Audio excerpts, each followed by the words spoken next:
এই মুসলমান খেয়াল করেন, এরা জিহাদি বলতেছে আমার রাসূলকে। আফসোস, আজকে আমরা আমার রাসূলকে জিহাদি বলতে পারি। কিন্তু আমার রাসূল জিহাদি না? কথা বলেন, আমার রাসূল জিহাদি কিনা? এখানে আমার উস্তাদ সহ সব উলামায়ে কেরাম আমার রাসূল জিহাদ করেছেন কিনা? জিহাদ শরীয়তের বিধান। জিহাদকে যদি কেউ সন্ত্রাস বলে গালি দেয় তাহলে সে বেঈমান। জিহাদকে যদি কেউ জঙ্গিবাদ বলে গালি দেয় তাহলেও সে বেঈমান।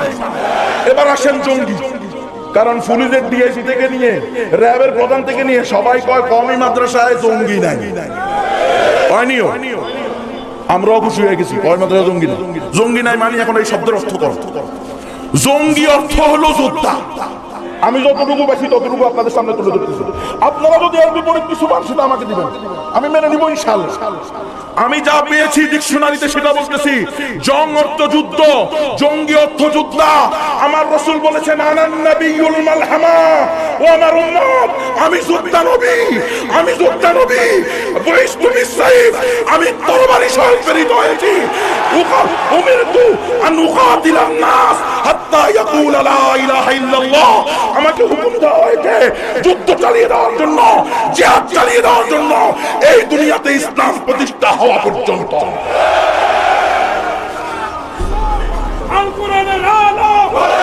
আমার রাসূল যোদ্ধা ছিলেন, আমার রাসূল যোদ্ধা ছিলেন আনান নাবিয়ুল মালহামা।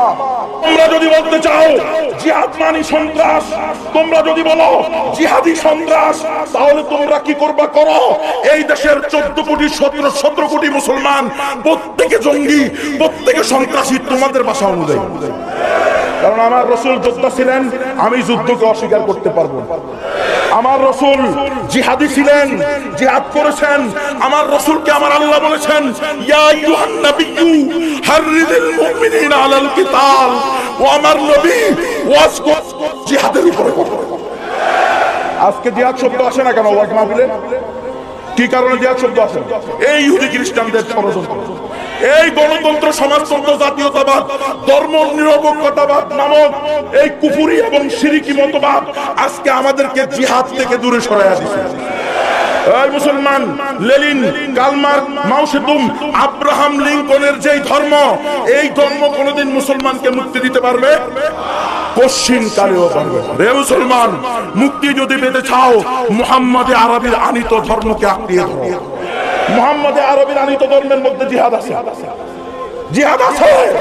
যতদিন তোমরা আমার রাসূলের গালিদাতাদেরকে শিরচ্ছেদের মাধ্যমে মৃত্যুদণ্ড বাস্তবায়ন করবে না, ততদিন আমরা জিহাদ করেই যাব, করেই যাব, করেই যাব।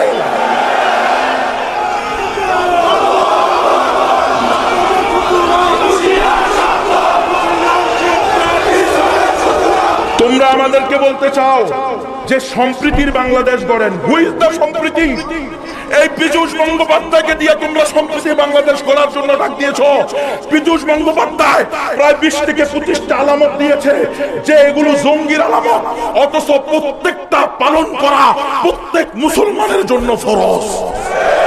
সে লিখছে টাকনুর উপরে কাপড় পরা জঙ্গিবাদের আলামত। এই মুসলমান, সে লিখছে বেশি বেশি ইসলামের কথা বলা জঙ্গির আলামত।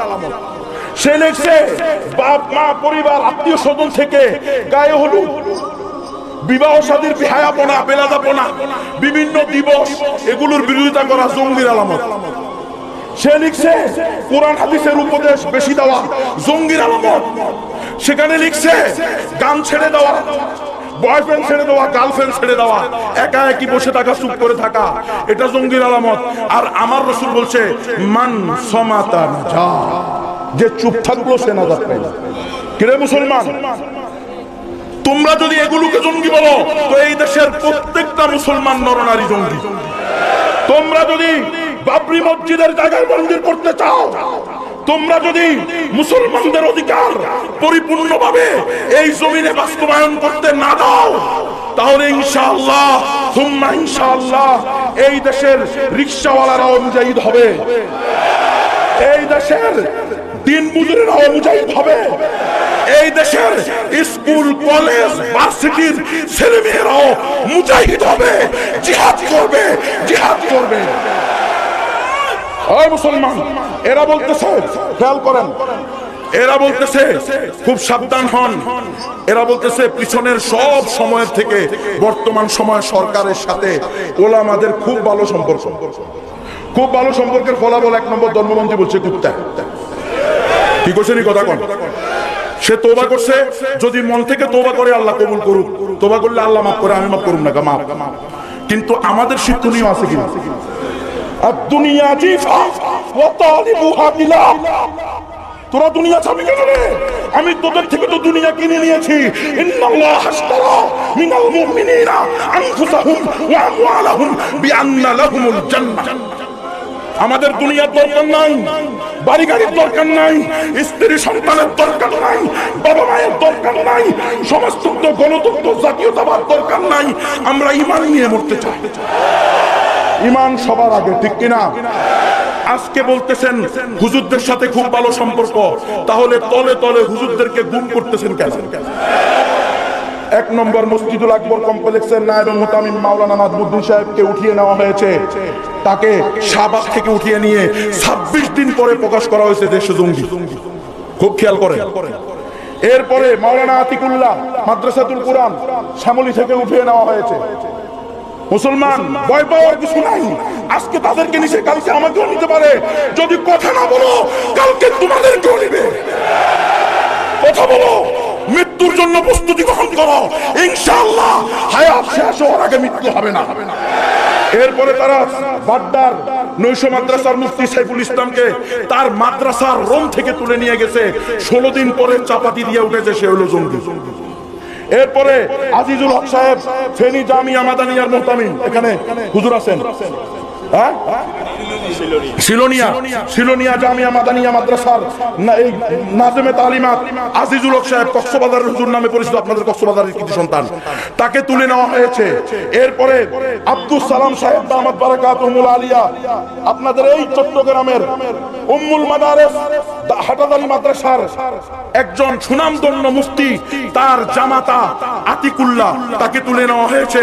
এরপরে তুলে নেওয়া হয়েছে ফেনীর অন্যতম শীর্ষস্থানীয় আলেমে দ্বীন মুফতি আহমদুল্লাহ সাহেবের ছোট ভাইকে নিয়ে গিয়ে বলা হইতেছে কি এরা সব জঙ্গি তৎপরতার সাথে জড়িত। এখন আমার প্রশ্ন, জঙ্গি তৎপরতা বলতে আপনারা কি বুঝান? আমি আপনাদের কাছে জানতে চাই, কেন এদেরকে তুলে নিলেন? এরা কি হলমার্কের দুর্নীতির সাথে জড়িত? এরা কি এনসিসি ব্যাংকের টাকা লুটপাট করেছে? এরা কি সোনালী ব্যাংকের টাকা নিয়ে গেছে? এরা কি পদ্মা সেতুর দুর্নীতির সাথে জড়িত? এরা কি নুসরাত জাহানের মতো কয়েকটা মেয়েকে দর্শন করে আগুন দিয়ে পুড়িয়ে দিয়েছে? এরা কোন অন্যায় করেছে? এরা কি ক্যাসিনো সম্রাট? তাহলে কেন এদেরকে ধরলেন?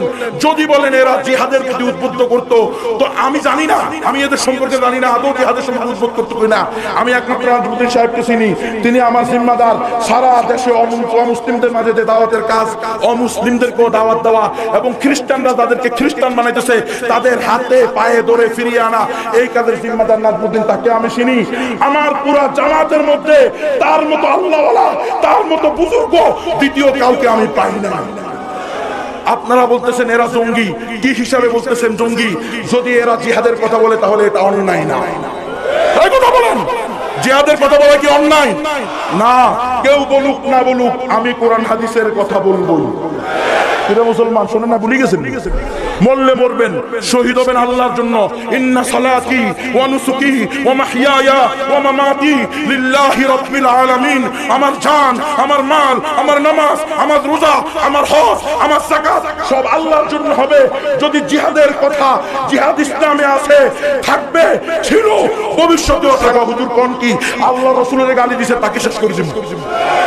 রিকশাওয়ালা হাতে বিড়ি টানে, আমি তো বিড়িটা পালাস যাবে না। বিড়ি পালায় কোন কি আল্লাহ রাসূলের গালি দিয়েছে, এর মারি ফেলাম। আর রিকশাওয়ালা, ভ্যানওয়ালা, অটোওয়ালা জেগে উঠবে ইনশাআল্লাহ। তোমরা কাউকে দমন করতে পারবে না, ইহুদি খ্রিস্টানের দালালেরা। মুসলমানরা জিহাদের এই ফরজ বিধান নিয়ে চলছে, চলবে, বর্তমানেও করতেছে, অতীতেও করেছে, ভবিষ্যতেও করবে। রাশিয়াকে নাগানি সুবানি খাওয়াইছে, এখন আমেরিকারে খাওয়াইছে। সারা বিশ্বের অঘোষিত সুপার পাওয়ার এখন আফগানিস্তান। বিশ্বাস করেননি আপনারা? অঘোষিত সুপার পাওয়ার, বয়া পাওয়ার কিছু নাই। ওয়ালা তাহিনু ওয়ালা তাহজানু ওয়া আনতুমুল আ'লাউনা ইন কুনতুম মুমিনিন। ও মুসলমান, শুধু মুমিন বললে মুমিন হওয়া যায় না। গণতন্ত্র, সমাজতন্ত্র, জাতীয়তাবাদ, ধর্মনিরপেক্ষতাবাদ নামক কুফরি এবং শিরকি ধর্মকে বাদ দিতে হবে। এগুলা যে ধর্মমন্ত্রীও বলছে। শেখ আব্দুল্লাহ কিছুদিন আগে জাতীয় ইমাম সম্মেলনে বলতে গেছে যে আওয়ামী লীগ হইতে হইলে এক কালিমা পড়তে হয়, মুসলমান হইতে হইলে আরেক কালিমা পড়তে হয়। মুসলমান হইতে হইলে লা ইলাহা ইল্লাল্লাহ মুহাম্মদুর রাসূলুল্লাহ পড়ে বিশ্বাস করতে হয়, আর আওয়ামী লীগ হইতে হইলে গণতন্ত্র, সমাজতন্ত্র, জাতীয়তাবাদ, ধর্মনিরপেক্ষতাবাদ বলে এটা বিশ্বাস করতে হয়। দুটো একসাথে হওয়া সম্ভব? আমি বলে দিতে চাই ধর্মমন্ত্রী, এটা মিথ্যা কথা। দুটো একসাথে হইতে পারে না। আপনি হয়তো মুসলমান, নয়তো কাফের। আল্লাহ আমাদেরকে বুঝার তৌফিক দান করেন।